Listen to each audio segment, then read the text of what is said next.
Okay, Santhana பேசுகிறேன் sister. நான் வந்து கேன்சர் பேஷண்ட். எனக்கு வந்து ஒரு போன வருஷம் நான் வந்து யூட்ரஸ் ரிமூவ் பண்ணேன், அது கேன்சர்னால. பட் அதுக்கு முன்னாடி எனக்கு ஒரு வருஷம் ப்ராப்ளமாக இருந்து, ரொம்ப பீரியட் ப்ராப்ளம், ஹாஸ்பிட்டல் டைம் வந்தேன். அப்போ போன வருஷம் 3வது மாதம் என்கிட்ட சொன்னாங்க எனக்கு வந்து யூட்ரஸ் கேன்சர்னு சொல்லிட்டாங்க. ஸோ 7வது மாதம் வந்து நான் வந்து ஆப்ரேஷன் பண்ணி ரிமூவ் பண்ணிட்டோம். யூட்ரஸ் ரிமூவ் பண்ணிட்டோன்னே ஒரு மாதம் பெட்டில் இருந்தேன். நான் திடீர்னு வீட்டுக்கு வந்தோன்னே என்னால் நடக்க முடியாமல் போயிடுச்சு. ஏன்னா நான் டாக்டர்கிட்ட போய் திருப்பி கேட்டேன், ஏன் என்னால் நடக்க முடியல, நல்லா நடந்துக்கிட்டு தானே இருந்தேன். ஸோ நார்மலாகவே எனக்கு வந்து இடுப்பு பிரச்சனை இருக்குது, எலும்பு பிரச்சனை. ஸோ அதனால் அப்படின்னு சொல்லிட்டாங்க. எம்ஆர்ஐ ஸ்கேன் பண்ணணும், உங்களுக்கு மேஜர் ஆப்ரேஷன் பண்ணணும் திருப்பி அப்படின்லாம் சொல்லிட்டாங்க. ஸோ நான் யோசினேன், நான் நல்லா நடந்தது, இந்த ஆப்ரேஷன் பண்ணுறதுக்கு என்னால் நடக்க முடியாமல் போயிடுச்சுன்னு.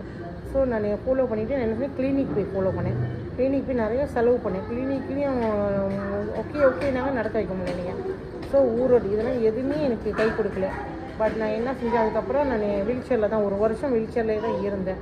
அப்புறம் நான் பி இன்டர்நேஷ்னலுக்கு வந்து வந்தேன். ஏன்னா பிஸ்னஸ்க்கோசரம் வந்தேன், எனக்கு ப்ராடக்ட் பற்றி தெரியாது. நான் சைன் அப் பண்ணிவிட்டு எனக்கு ஒரு தானேஸ்வரி என்னோடய அப்ளைனு அவங்க என் கையில் வந்து சிரோத்தோவும் இல்லை எல்லோரா சொக்ஸும் கொடுத்தாங்க. சொக்ஸை போட்டுட்டு சிரோத்தோ சாப்பிடுமா, ஒரு நாளைக்கு 2-3 பேக்கெட் சாப்பிடணும் அப்படின்னாங்க. பட் ஏன்னா ஸ்டார்டிங்னால என்கிட்ட சொன்னாங்க. நானும் வாங்கிட்டு போயிட்டு நான் ஒரு பேக்கெட் தான் எடுத்தேன், ஸ்டார்ட் பண்ணேன்.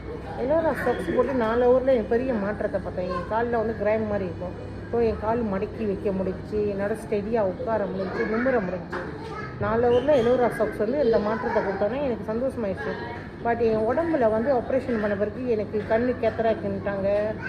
நான் மருந்து எப்போதுமே ஃபார்மசி மருந்து வந்து என் பர்ஸில் வச்சுருக்கேன். 2 நாளைக்கு ஒரு வாட்டி சாப்பிடணும், இல்லாட்டி என் கண்ணெல்லாம் ரொம்ப அரிக்கும். நான் போட்டு கண்ணை தேய்ச்சிருப்போம், சோப்பாயிடும், நீங்கி போயிடும்.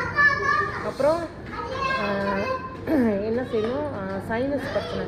காலையில் போய் தண்ணியில் பாத்ரூம் போய் தண்ணியில் கையை வச்சாலுமே தும்பிக்கிட்டு கிடக்கும் 3-4 ஹவர்.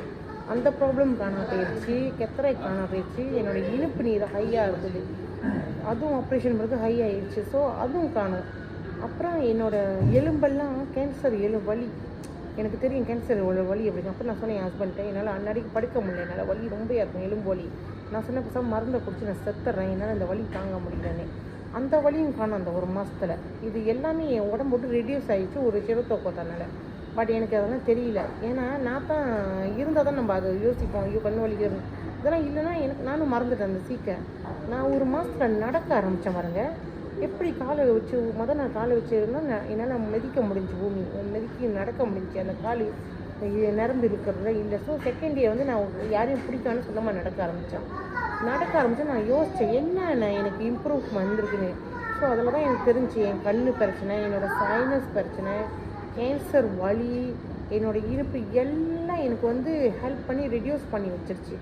ஸோ எனக்கு ரொம்ப ரொம்ப அதிசயமாக இருந்துச்சு. இவ்வளோ இப்போ நம்மளுக்கு சால்வ் பண்ணி கொடுத்துருக்கா இந்த சப்ளிமெண்ட்லான்னு. நான் கேஷ் அண்ட் கேரி வச்சுருக்கேன். ஸோ என் கையில் அந்த பிஸ்னஸ் நான் சீக்கிரம் வந்து என் பிஸ்னஸ் என்ன ரன் பண்ண முடியல, நான் டவுன் ஆகிட்டேன்.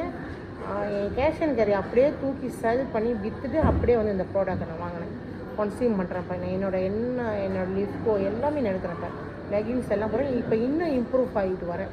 இன்றைக்கி ரிசல்ட்டு நான் 3வது மாதம் ஒரு டெஸ்ட் பண்ணேன், சிடி ஸ்கேன் பண்ணேன். டாக்டர் சொன்னாங்க இன்னும் ஒரு கேன்சர் கட்டி வந்துருச்சு அப்படின்னாங்க 3வது மாதம். அப்போ நான் வந்து சிரோத்தோ நான் ப்ராடக்ட் எடுக்கிறேன், பி இன்டர்நேஷ்னல் ப்ராடக்ட்டு. பட் நான் பி இன்டர்நேஷ்னல் ப்ராடக்ட் வந்து 5வது மாதம் தான் எடுத்தேன். இன்றைக்கி போன மாதம் பெட் ஸ்கேன் பண்ணேன். இன்றைக்கி போய் டாக்டர்கிட்ட கேட்குறாங்க, இல்லைன்ட்டாங்க, கேன்சர் இல்லை உங்களுக்கு, அந்த கேன்சர் கட்டி இல்லை அப்படின்ட்டாங்க. ஏன்னா நான் அந்த 2 மாதம் நான் கண்டினியூஸாக எடுத்துகிட்டு வரேன். அப்போ எனக்கு நல்ல ரிசல்ட் கிடச்சிச்சு டாக்டர்கிட்டேருந்து. ஸோ எனக்கு இன்னும் சந்தோஷமாக இருக்குது. அப்போ இதை தான் நம்ம எல்லாருக்கும் கொண்டு போய் ஷேர் பண்ணுறேன். நான் நிறைய பேருக்கு சொல்கிறேன், தயவு செஞ்சு இதை பார்க்குறவங்க வாங்கி ட்ரை பண்ணுங்கள். நான் கேன்சர் பேஷண்ட்டு, இன்றைக்கி டாக்டர் எனக்கு கன்ஃபார்ம் பண்ணி சொல்கிறாங்க இல்லைன்னு. அந்த சந்தோஷத்தில் நான் வந்து உட்காந்து திருப்பி எல்லாருக்கும் நான் சொல்கிறேன். ஏன்னா நான் அந்த 2-3 மாதம் தான் இப்போ எடுத்தேன் அந்த சிரோத்தோவை. எனக்கு இதுலேயே நல்ல ரிசல்ட் கிடச்சிச்சு. நல்ல இது என் டாக்டர் வயலில் எந்த வார்த்தை வரணுச்சோ அது வந்துடுச்சு. ஸோ எனக்கு இன்னும் சந்தோஷம். இது எல்லாருக்கும் போய் சேரணும்.